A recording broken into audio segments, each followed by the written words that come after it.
let's just start with that, Jill. What is his mindset right at this moment? Because I spoke with you last week and you said he was a bit discouraged. He was the word you used was despondent. I also read follow up on the visits he had this weekend, which I'd like you to tell us about. But they said that he seemed to be in better spirits. So we want to know, how is Andrew doing? All right. Well, you can only be in so good a spirits when you're in a Mexican jail. I So would think so. he's admirably as positive as he can possibly be, trying to stay hopeful for the future. But he's just desperate to be home. I mean, 90 days of imprisonment for a decorated, honored Marine who's not a criminal. I mean, that just seems like such injustice. So he does feel frustrated. He was highly despondent when he didn't have an attorney again a couple weeks ago, but he is confident in this third legal team that we've signed on. And so he is hopeful, even though the new attorney says it could be as much as 6 months from now. And that just really crushes him, that he could possibly lose 9 months of his life in a Mexico jail. Mm. Who has been more cooperative, Jill? And Jill, with just a minute remaining, and I'm going to keep you into the next segment, but who's been more cooperative, the Mexican government or the U.S. government? Well, definitely the legislative arm of our government's been cooperative. He's Representative Matt Salmon, and Representative Ed Royce went and visited him last week. 3 representatives are visiting him tomorrow. One of them is Daryl Isis. And so Andrew at least doesn't feel abandoned by our legislative branch, even though the executive branch has been a disappointment.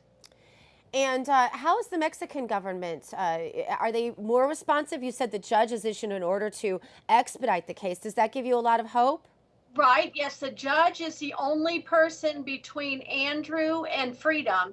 And this judge, I think, is frustrated as well and wants to see the case moving along. So he set a court date surprisingly early, is what the attorney said, July 9th. It could have been much later in July, and it wasn't. So that's optimistic.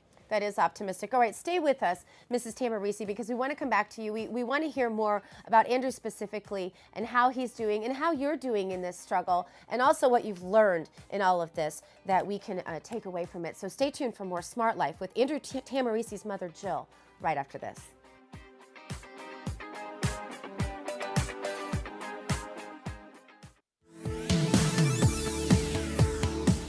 Welcome back to A Smart Life. So good to be with you. I am, of course, Dr. Gina, and we're continuing our conversation with Jill Tahmooressi. She, of course, is the mother of Marine Sergeant Andrew Tahmooressi, who, of course, is still jailed in a Mexican prison. It has been 3 months.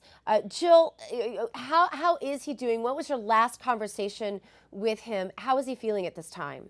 Well, this morning, I spoke to him this morning because he does make those collect phone calls. And I told him, we've got to hope for the best, but plan for the worst. I hear that it could be up to 6 months. I said, you've just got to dig deep and find that joy and peace that we know that, that Christ, our Holy Spirit, provides. I know that Apostle Paul and Joseph was able to find joy and peace in jail. So just dig deep, read Psalms 9, read Psalms 91. And so he's just trying to stay grounded in his faith to keep going day by day by day. You told me last week when we spoke, and I interviewed you for another exclusive for WND. You told me that he gets to visit, I guess, with a chaplain a couple of times a week from the prison. Is that still happening? Yes, that is. That's Pastor Luis Benito. And actually, I just got confirmation from Pastor yesterday that he typically is not the pastoral for prisons. It's just that the prison director in La Mesa reached out to him. It's almost as if God opened a door and introduced him to Andrew. And ever since he started seeing Andrew really on his own personal compassion and passion, he has literally seen him almost every day. And now he travels 100 or 200 kilometers a day just to visit Andrew in El Longo. He does that twice a week. And it gives Andrew a great deal of strength to be able to read scriptures. They actually sing songs together, and it just keeps him positive. Oh, that's so cool. So we talked a little bit too, and I want to get this out for the audience because your response surprised me about these terrorists that were traded, of course, for Bergdahl. Many say he was a deserter. Certainly, that's what the other folks that were with him there said. But what was your response to Bergdahl coming home and the fact that these hand-selected Al-Qaeda terrorists were traded for him?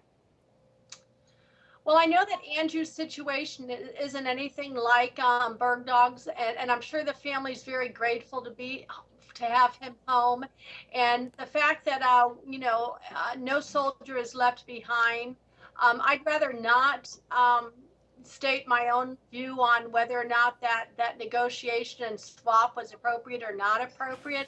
I would just urge the White House to also remember that they've got a decorated, honored Marine, 2 combat tours, meritoriously promoted 2012 in Afghanistan, and he's being left in a Mexican prison with silence from the White House, no response.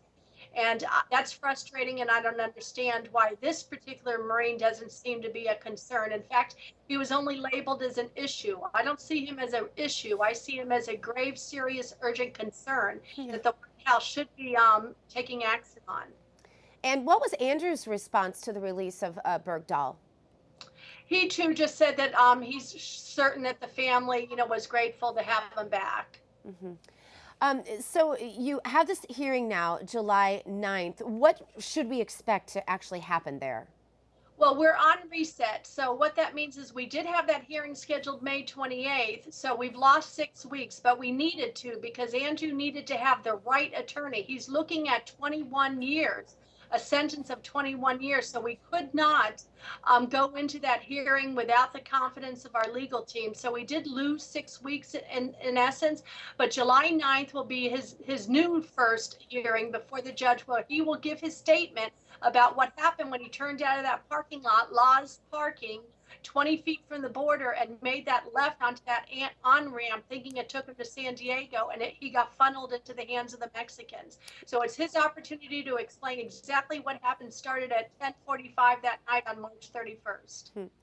Well, we are certainly going to be praying for you and wishing you all the best, Jill. Is there anything else that you want folks to take away that maybe isn't being put out there in the media the way you'd like? Well, I'd like everyone to try to stay connected on our Facebook page, Free USMC Sergeant Tahmooressi Mexico Jail, because that's where you'll get all the latest news and the events. And we're also doing a big campaign. There's a House resolution that's been authored by Poe of Texas.